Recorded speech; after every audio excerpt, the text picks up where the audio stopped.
Awalnya saya ditugasin kantor langsung ke Rumah Sakit Karyadi. Pukul setengah 9 di situ ada bapak dan anak yang mencari keluarganya. Dia masuk ke sana ke posko. Itu yang saya lihat di situ benar-benar kantong jenazah oren. Ada tulisannya dari Basarnas, ada apa itu jejer-jejer. Jumlahnya banyak lah, mungkin ada belasan di situ.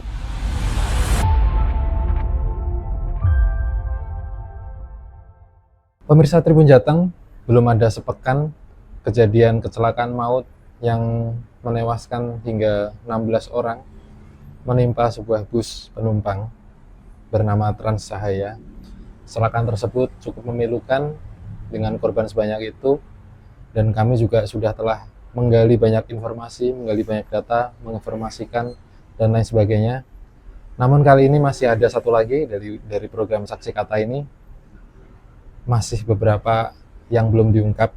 Kali ini saya sedang bersama satu di antara reporter kami, Rezanda Akbar, yang juga turut mencari informasi, meliput dan lain sebagainya untuk mendapatkan keterangan-keterangan dan juga fakta-fakta. Dan kita simak ya berikutnya seperti apa banyak hal-hal yang baru yang bisa jadi kewaspadaan untuk teman-teman semua. Halo Rezanda, selamat malam. Selamat malam. Ya, masih ingat ya kejadian kemarin? Masih Seperti apa ya? masih jelas sekali kejadian pada kecelakaan PO Cahaya Trans itu ya. Dan itu kan awalnya saya ditugasin kantor langsung ke Rumah Sakit Karyadi, di mana di situ para jenazah dari korban PO Cahaya Trans itu dilarikan ke sana. Ketika saya sampai sana sekitar pukul 8 kalau tidak salah, di situ sudah ada beberapa petugas dan baru dibangun posko darurat gitu ya. Jadi posko itu untuk menampung informasi dari keluarga-keluarga yang hendak mencari korban. Setahu saya dari informasi awal itu data pribadi dari penumpang bus itu masih Mr. X, masih Nyonya X, jadi masih banyak yang nggak diketahui gitu, sehingga memang petugas di sana membuat posko untuk keluarga-keluarga yang melaporkan diri di sana gitu, Mas Reza. Dan sekitar pukul setengah 9 di situ ada bapak dan anak yang mencari keluarganya. Dia masuk ke sana ke posko, bicara dengan petugas, kemudian dari situ saya melihat raut wajah dari sang bapak dan juga sang anak itu wajahnya ada seperti orang takut, seperti orang bingung, orang linglung dan lain sebagainya, itu ada dalam satu wajah ketika dia itu menuju ke ruang informan, kemudian bertanya kepada petugas di situ dengan ciri-ciri seperti ini. Dia menunjukkan beberapa foto kepada petugas, kemudian petugas melakukan pendataan, dan hingga akhirnya tiba itu dia diperlihatkan gambar kamera dari petugas ya. Itu kalau nggak salah isinya foto dari keadaan jenazah-jenazah yang diambil oleh petugas yang ada di sana. Dan benar saat itu perempuan tersebut itu sempat menangis dia. Bahkan sempat memukul-mukul paha sendiri ya. Seakan kayak ini Tidak menyangka. betul. Atau Ini beneran nggak sih? Ya? Ini mimpi atau enggak? Dia beberapa kali mukul gitu terus sampai ditenangin sama ayahnya juga. Dan saya ngelihat ayahnya itu masih wajahnya benar sedih ya, tapi tidak ada tangisan di situ, tapi dengan mata yang berkaca-kaca dia seperti sosok ayah yang tegar menenangkan anaknya. Tangisan anak pecah pertama kali itu di depan petugas di situ, hingga akhirnya mereka berdua dibawa ke kamar jenazah untuk memastikan apakah keempat saudaranya, termasuk satu diantaranya ibunya dan 3 itu adalah saudaranya, itu benar orang yang dia kenali. Waktu perjalanan di sana saya sempat masuk di kamar jenazah, walaupun nggak masuk penuh, hanya berada di sela-sela pintu sebelum akhirnya oleh para petugas di sana ibaratnya ya dikeluarin untuk ditutup pintunya ya, supaya mungkin pihak keluarga tuh bisa lebih mengenali atau lebih tenang suasananya dari hiruk pikuk kamera gitu. Jadi ketika saya di sana itu yang saya lihat di situ benar-benar kantong jenazah oren, ada tulisannya dari Basarnas, ada apa itu jejer-jejer. jumlahnya banyak lah, mungkin ada belasan di situ berjajar-jajar. Uh, Semuanya tertutup, ada yang beberapa terlihat seperti kaki, rambut. Terus di sebelah situ juga ada kantong hitam yang saya pikir itu adalah busana terakhir korban ya, dari kecelakaan tersebut. Dan pada saat itu pintu ditutup sekitaran 10 menit mungkin nggak ada. Tangis anak itu pecah lagi untuk yang kedua kalinya. Saya sempat merasa iba juga ya melihat seperti itu. Kemudian dia keluar bahkan nangis sampai dia nggak kuat berdiri. Akhirnya dipapah oleh bapaknya di situ, dan seketika di situ rekan-rekan wartawan ngerasa hening semua. Jadi yang awalnya sempat ada diskusi obrolan ringan antar wartawan dan lain sebagainya tuh semuanya ngerasa hening, semuanya kayak seperti ngerasa iba dengan korban. Terus kemudian satu persatu mendatangi keluarga korban untuk turut berduka cita, menyampaikan hal-hal seperti itu, hingga akhirnya korban itu menelpon saudara-saudaranya yang dari jauh ya, kalau nggak salah itu dari Boyolali, dan beberapa jam kemudian, sekitar 1 jaman, keluarga satu persatu menyusul. Dan ya itu mas, saat itu memang benar-benar kondisi menyedihkan ya di situ. Banyak ambulan yang masuk, benar-benar sampai hampir parkiran Karyadi itu nggak bisa diparkirin ambulan lagi karena saking banyaknya. Dan biasanya kalau saya lewat di situ, pintu belakang kamar Karyadi itu selalu tertutup dan lengang gitu lah. Ini sampai di luar banyak ambulan, di dalam banyak ambulan juga. Cukup ya sedih lah ya, sebagai reporter gitu kita juga harus bertugas, dan banyak peti-peti jenazah juga itu diturunkan dari ambulan, jumlahnya ditumpuk jadi satu seperti numpuk buku gitu.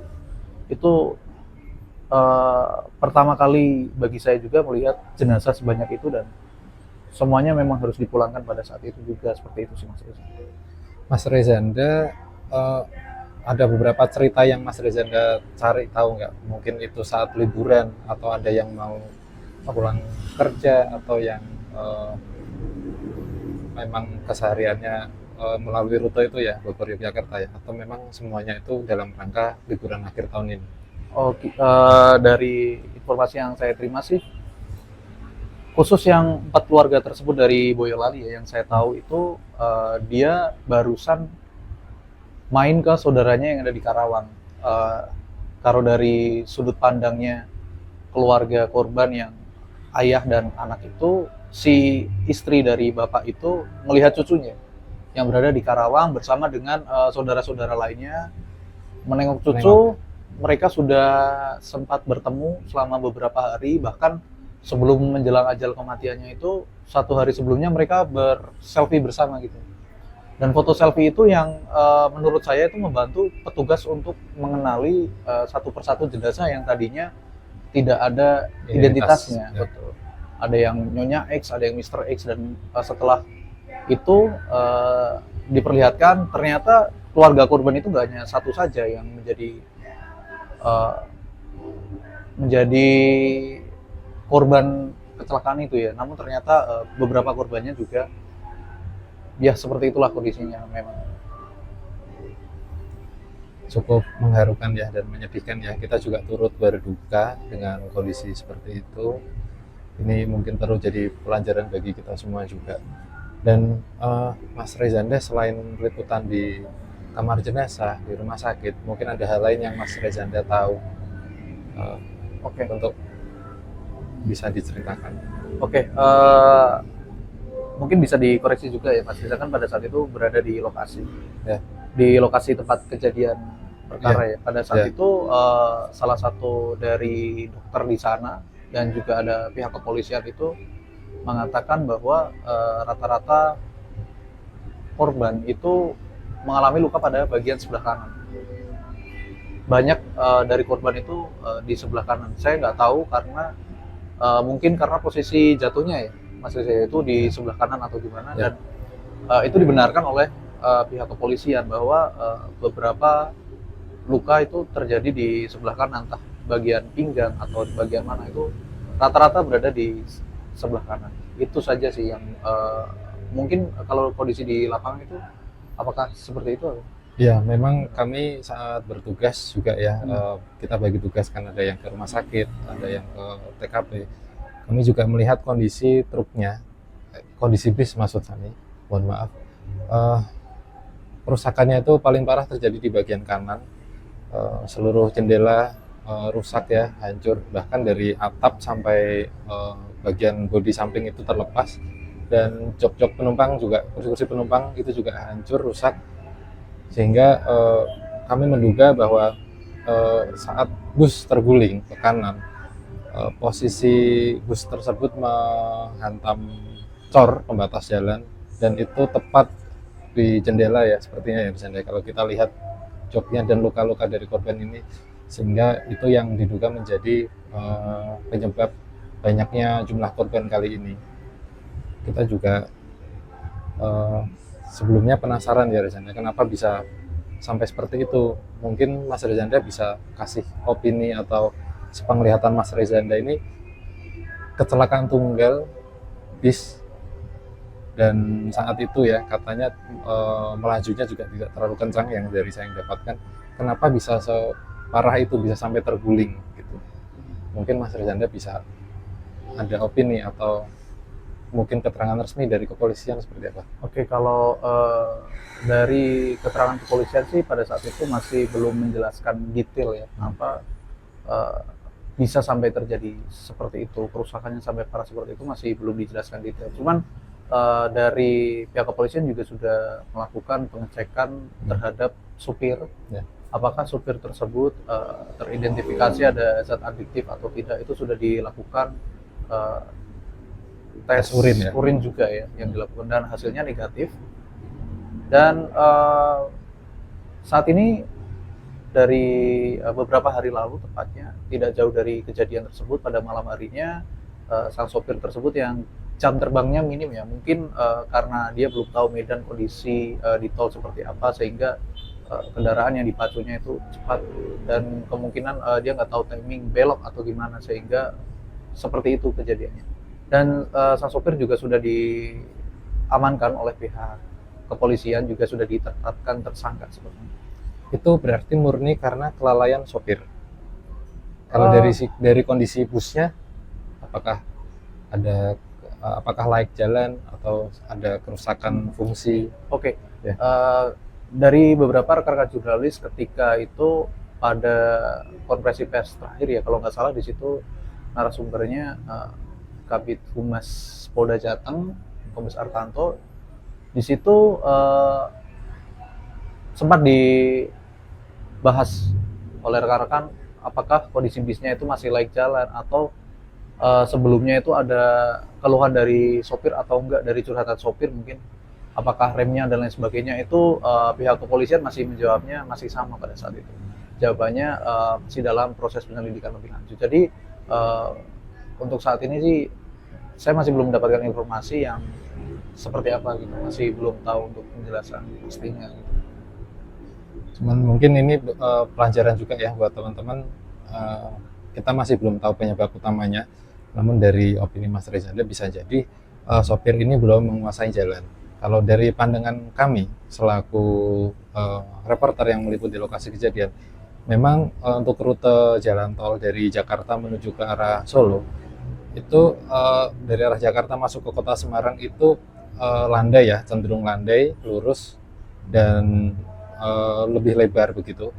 Namun saat memasuki simpang susun Krapyak, itu mungkin ada interchange atau tikungan yang cukup memutar, dan itu cukup curam. Untuk yang sudah biasa atau sudah paham medan mungkin bisa ya menguasainya, mengendalikan laju kendaraannya. Namun kemungkinan diduga karena sopir ini masih baru, sopir bus tersebut yang kini sudah jadi tersangka ya, masih baru, kemungkinan masih belum bisa mengendalikan lajunya. Mungkin kecepatannya belum dikurangin, atau menikungnya yang terlalu tajam sehingga bus terguling ke kanan. Itu dikuatkan dengan kesaksian dari kernet bus Bapak Robi Sugianto yang saat itu berada di samping sopir. Saat itu dia mengatakan bahwa bus melaju tidak terlalu kencang, namun tiba-tiba saat menikung itu miring ke kanan, seperti oleng begitu ya. Dan ini yang perlu diwaspadai teman-teman semua yang mau liburan dari arah Jakarta menuju ke arah Solo. Ada 2 titik interchange atau simpang susun yang memutar seperti itu. Yang pertama di Kerapyak, yang kedua di Jangli. Jadi ada 2, dan itu cukup sering ya selama ini kita kalau meliput ya, banyak kecelakaan di simpang susun Kerapyak itu dan Jangli. Jangli itu juga truk banyak yang terperosok karena tikungannya cukup tajam. Jadi ini bisa jadi pelajaran buat teman-teman. Dan juga mungkin Rezanda ada usulan enggak kalau mungkin soal desain tol atau seperti apa, mungkin kalau dari opini Mas Rezanda ini seharusnya agar tidak terjadi lagi kecelakaan ini harusnya gimana gitu? Apakah dibebankan ke pengendara saja harus berhati-hati, atau mungkin desainnya atau layoutnya dari tol itu harus diubah atau seperti apa? Kalau untuk teknisnya saya masih kurang begitu paham ya. Mungkin saran saja sebagai jurnalis, mungkin ada beberapa pihak-pihak yang diajak seperti akademisi dan lain sebagainya untuk duduk bersama, mengkaji ulang bagaimana kondisi di situ. Jadi kita tunggu solusinya seperti apa. Mungkin nanti kita juga bisa menggali keterangan dari pihak kepolisian, apakah jalur tersebut dikatakan rawan kecelakaan atau seperti apa, atau nanti pihak busnya, pihak pengendara, mungkin bisa juga ada rambu-rambu ya, agar semua pengendara atau pengguna jalan ini berhati-hati. Ya, untuk sementara itu dulu kesaksian dari Mas Rezanda ini yang meliput ke lokasi tempat-tempat korban dan juga kejadiannya seperti apa. Mudah-mudahan kita semua selalu diberi keselamatan. Sekian dulu saksi kata dari kami. Terima kasih sudah menonton. Download Tribun X sekarang, menghadirkan lokal menjadi Indonesia.